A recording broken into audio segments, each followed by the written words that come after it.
আদনান আলম প্রান্ত আপনি লিখেছেন, বিয়ের প্রস্তুতি হিসাবে আমি উপার্জন শুরু করেছি, কিন্তু বাবা মাকে রাজি করাতে পারছি না, আমি কি করব? আমি বলেছি না একটু আগে, দেখেন, খুব মায়া হয় এই সমস্ত তরুণদের এই সমস্ত প্রশ্ন পড়ে আমার আসলেই। বাবা মাকে রাজি করাতে পারছেন না, বাবা মাকে রাজি করানোর জন্য আমি আপনাকে একটা বুদ্ধি দিই, খুব সহজ। সেটা হলো, আমি সহ আরো বিভিন্ন আলেমদের যথাসময়ে সন্তান উপযুক্ত হওয়ার সাথে সাথে তাকে বিবাহ দেওয়ার যে ফজিলত, মর্যাদা, গুরুত্ব, এই সংক্রান্ত যে সমস্ত বক্তব্য আমাদের আছে, এই বক্তব্যগুলো ইউটিউবে ছেড়ে ওয়াশরুমে চলে যাবেন, টয়লেটে চলে যাবেন। এবং এই বুদ্ধিটা এক তরুণ নিজে আমাকে দিয়েছেন। আমাকে এক তরুণ বললেন যে, ভাই, আব্বু আম্মুকে বহুভাবে ইশারা ইঙ্গিতে বলি, কোনোভাবে তারা কান দেয় না, কথা শোনে না, পাত্তা দেয় না, আর ডাইরেক্ট বলতেও পারি না। তো পরে এই বিষয়ে আপনার একটা বক্তব্যের লিঙ্ক পেয়েছি, ওইটা খুলে ফুল ভলিউম দিয়ে জাস্ট চালাই দিয়ে আমি চলে গেছি ওয়াশরুমে। এই ফাঁকে আব্বু আম্মু শুনছেন। ওনার ফলাফল কি হয়েছে সেটা আমি জানি না, বেচারা কপালে বিয়ে জুটেছে কি জুটেনি সেটা আমি জানি না। তবে চেষ্টা করেছেন তরুণ, এবং বুদ্ধিটা আমার কাছে বেশ ভারী পছন্দ হয়েছে, সেজন্য আপনাদের সাথে শেয়ার করলাম। আর এর বাইরে ওই যে বললাম যে, এক রেস্টুরেন্টে এক যুবক তার বাবাকে হাত ধরে আমার কাছে নিয়ে আসছে। এতটা ফ্রি যদি হন আর কোনো জায়গায় নিয়ে আসতে পারেন আমার অফিসে আফতাবনগরে, ইনশাল্লাহ আমি সময় দেবো, আল্লাহ চাহেন তো, ইনশাল্লাহ। তবে আমাদের অভিভাবকদের এই জিনিসটা খেয়াল করা উচিত। আমাদের সন্তানদের বিয়ের উপযুক্ত হওয়ার পর তাদের বিবাহ দেওয়ার জন্য যথেষ্ট আন্তরিক হওয়া উচিত, এবং সেক্ষেত্রে সন্তানদেরও কর্তব্য আছে। আমি অবশ্য অন্য অন্য জায়গায় বলি যে, বিবাহের জন্য শুধু আমার কাছে চিরকুট ধরা দিলে হবে না, বিবাহের জন্য আপনি উপার্জন শুরু করে দেন, টাকা পয়সা কামানো শুরু করে দেন। টাকা পয়সা যখন হতে থাকবে, তখন বিয়ের জন্য মেয়ের বাবাদের কাছে ধর্ণা দেওয়া লাগবে না, মেয়ের বাবারা আপনার পিছ পিছ ঘুরবে।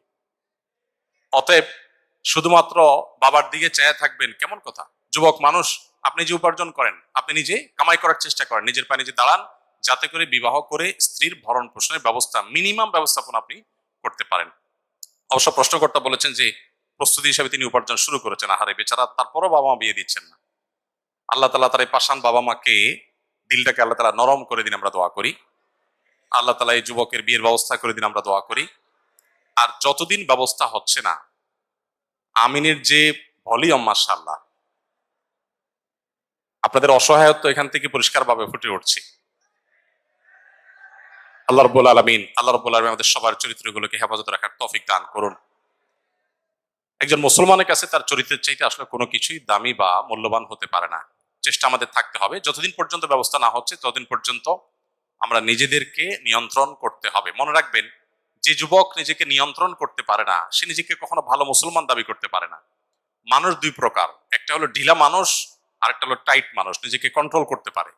ঢিলা মানুষ হলো যেখানে সেখানে সে দুর্বল, কাত হয়ে পড়ে, চিত হয়ে পড়ে, দুর্বল হয়ে পড়ে, যে কোনো জায়গায় হারাম সম্পর্কে, অবৈধ সম্পর্কে সে জড়িয়ে পড়ে, কোনো কিছু দেখেছে সে ঠিক থাকতে পারে না।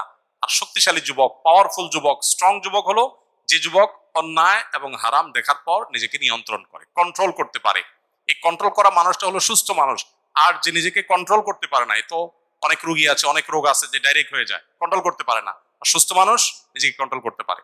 এই জন্য যে যত বেশি তাকওয়াবান, সে ততটা স্ট্রং মানুষ, সে ততটা নিজেকে নিয়ন্ত্রণ করতে পারে। এই চ্যালেঞ্জটা আমাদেরকে ওভারকাম করতে হবে। মুসলমান যুবক তো বিশ্ব জয় করবে, বিশ্ব জয় করবে যে মুসলিম যুবক, সে যদি কোনো দৃশ্য দেখে, কোনো হারাম কোনো ছবি দেখে, কোনো অবৈধ সম্পর্কে জড়িয়ে যদি সেখানে সে দুর্বল হয়ে পড়ে, নিজেকে যদি কন্ট্রোল করতে না পারে, এর দ্বারা বিশ্বজয় কিভাবে হবে? এজন্য আমাদেরকে নিজেদেরকে নিয়ন্ত্রণ করা শিখতে হবে। আল্লাহ আমাদেরকে সেই তৌফিক দান করুন। আল্লাহ সুবহানাহু ওয়া তাআলার কাছে দায়মুক্ত হবেন।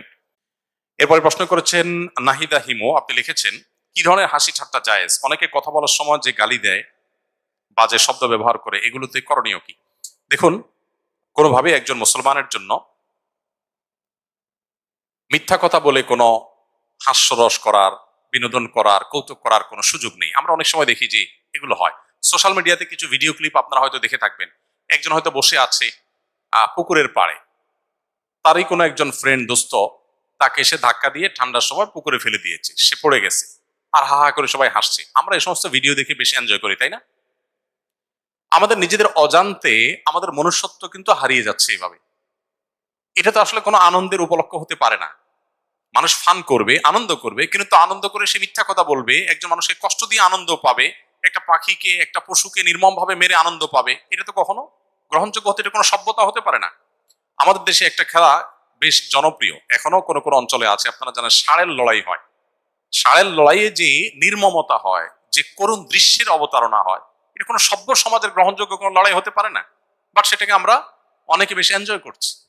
তো এরকম অনেক খেলাধুলা আছে, অনেক বিনোদন আছে যেগুলোতে আমরা শরিয়া বিরুদ্ধ পথ অবলম্বন করি। নবী করিম সাল্লাল্লাহু আলাইহি সাল্লাম হাস্যরসাত্মক কথা বলতেন, কৌতুক করতেন।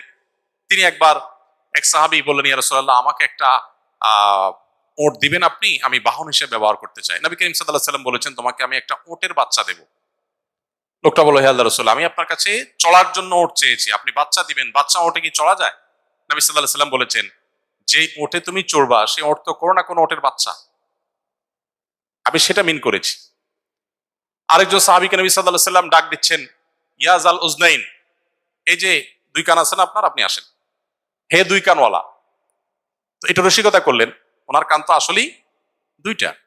নবী করিম সাল্লাল্লাহু আলাইহি ওয়াসাল্লামের জীবনে অনেক হাস্য রস করতেন, কিন্তু সেটা কখনো মিথ্যা কথা বলে নয়। আমরা অনেক সময় মিথ্যা কথা বলে, ফান করে অনেক অন্যায় কথা বলি। নবী সাল্লাল্লাহু আলাইহি ওয়াসাল্লাম বলেছেন, রসিকতা করেও যদি কেউ মিথ্যা পরিহার করতে পারে, ওই ব্যক্তিকে আল্লাহ রাব্বুল আলামিন জান্নাতের একেবারে সেন্টার পয়েন্টে একটি প্রাসাদ, জান্নাতি প্রাসাদ দান করবেন, অনন্ত অসীমকালের জন্য সে বেশি দিয়ে রেখেছেন। সেজন্য আয়েশা সিদ্দিকা বোন, আপনি লিখেছেন, ইমানের স্বাদ কিভাবে পাওয়া যাবে? ইমানের স্বাদ পাওয়ার জন্য আপনি কোরআনে কারীম অর্থ সহকারে খুব ভালো করে বোঝার চেষ্টা করুন, নামাজ খুব বেশি সময় নিয়ে আদায় করার চেষ্টা করুন, এবং এই বিষয়টা এত বেশি পরীক্ষিত, আপনি আজকে থেকে শুরু করতে পারেন। আমি আপনাকে দায়িত্ব নিয়ে বলতে পারি, আল্লাহর উপর ভরসা করে, আপনি যদি 2 রাকাত নামাজে নরমালি 3 মিনিট, 3.5-4 মিনিট ব্যয় করেন, আজ থেকে আপনি চেষ্টা করেন 2 রাকাত নামাজে কমপক্ষে 5 থেকে 7 মিনিট ব্যয় করার, আর 4 রাকাত নামাজে 10 থেকে 12-13 মিনিট ব্যয় করার। আপনি যদি রুকুতে তাসবিহ বলতেই থাকেন, খুব ধীরে ধীরে বলেন, মহব্বতের সাথে বলেন, রুকু থেকে দাঁড়িয়ে আরো একটু রুকুতে যে পরিমাণ সময় দিয়েছেন সে পরিমাণ সময় দেন, এবার প্রত্যেকটা রোকনকে যদি আপনি খুব ধীরে সুস্থে করেন, আমার বিশ্বাস আপনি ইবাদতের স্বাদ, তৃপ্তি আপনি এটা নিজে নিজে অনুভব করতে পারবেন। আমি আমার জীবনে বহুবার আমি দেখেছি যে কোনো কারণে মানসিক পেরেশানি, দুশ্চিন্তা হচ্ছে, লম্বা সময় নিয়ে, দীর্ঘ সময় নিয়ে সিজদা রুকু করলে আল্লাহ তাআলা মানসিক প্রশান্তি দেন। মানসিক প্রশান্তির আরেকটা বড় বিশেষ দিক, বিশেষ করে ইমানের স্বাদ আস্বাদন করার একটা বড় সুযোগ তৈরি হয় তাহাজ্জুদের নামাজের মাধ্যমে। ভোর রাতে উঠেন, রাতে তাড়াতাড়ি ঘুমিয়ে পড়েন, ভোর রাতে উঠে তাহাজ্জুদ পড়েন, দেখবেন অসম্ভব রকমের এক অনুভূতি আপনার মধ্যে জাগ্রত হয়েছে। আমরা তো রাতে দেরিতে শোয়ার অভ্যাস, সুন্নাহ লাইফস্টাইল আমাদের নাই। অমুসলিম দেশগুলো যারা এগিয়ে গেছে, আপনি পৃথিবীর যে কোনো উন্নত দেশে যান, আপনি দেখবেন সে সমস্ত দেশের মানুষ, আমি যতগুলো দেশে গিয়েছি সবগুলো অমুসলিম দেশে আমি দেখেছি একটাই চিত্র, সন্ধ্যার পর পর মানুষ শুয়ে পড়ে এবং ভোরে তারা উঠে কাজ শুরু করে। আর আমাদের মুসলমান দেশগুলো, শুধু আমাদের দেশের দোষ না, মিডিল ইস্টের অবস্থা আমাদের চাইতে আরো করুন। তারা দেখা যায় যে রাত 10টা 11টা এই সময়টাতে তাদের সন্ধ্যা হয়, 12টা 1টা 2টার দিকে তারা ঘুমায়, সকালে আবার ফজরের পরে ঘুমায়। নবী সাল্লাল্লাহু আলাইহি সাল্লামের সুন্নাহ লাইফস্টাইল মেইনটেইন করে না, তো এখানে কোনো কল্যাণ আসলে থাকে না।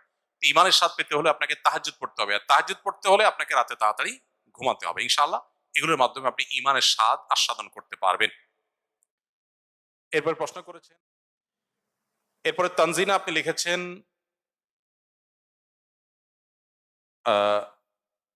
ঢাবিতে করা হোক এমন কোন সংস্কারটি আপনি চান?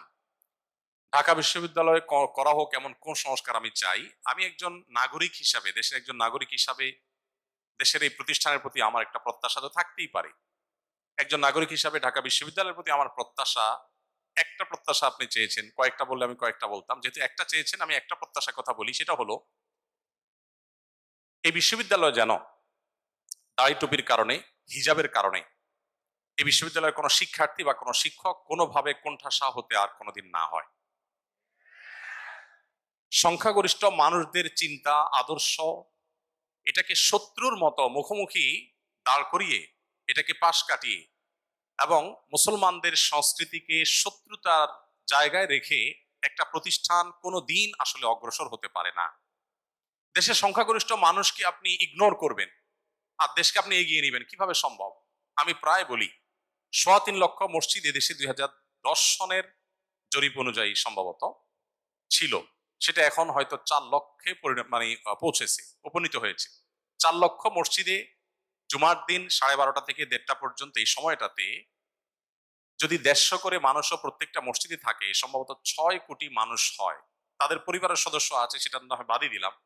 এই মানুষগুলোকে সরাসরি প্রত্যক্ষভাবে দিক নির্দেশনা প্রতি সপ্তাহে করতে পারছেন মসজিদের ইমাম সাহেবগণ। 6 কোটি মানুষকে, একেবারে কমের পক্ষে 4 কোটি মানুষকে তো নিশ্চিতভাবে বলা যায় যে প্রতি সপ্তাহে একটা টাইম অ্যাড্রেস করতে পারছেন ওলামা একরাম, ইমাম সাহেবরা, তাদেরকে যদি আপনি দেশের মূল ধারার সাথে এগিয়ে আনতে না পারেন, তাদেরকে যদি আপনি আপন করতে না পারেন, তাদের যদি আস্থা অর্জন করতে না পারেন, দেশের উন্নয়নে তাদেরকে যদি আপনি ব্যবহার করতে না পারেন, একটা দেশকে কিভাবে আপনি এগিয়ে নিয়ে যাবেন?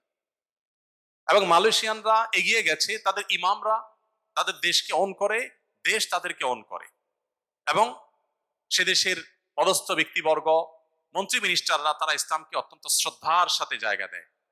তাদের দেশের প্রেসিডেন্ট প্রধানমন্ত্রীরা যখন ইউরোপ আমেরিকা সফর করে, সেখানে তারা জুমার নামাজের ইমামতি করে।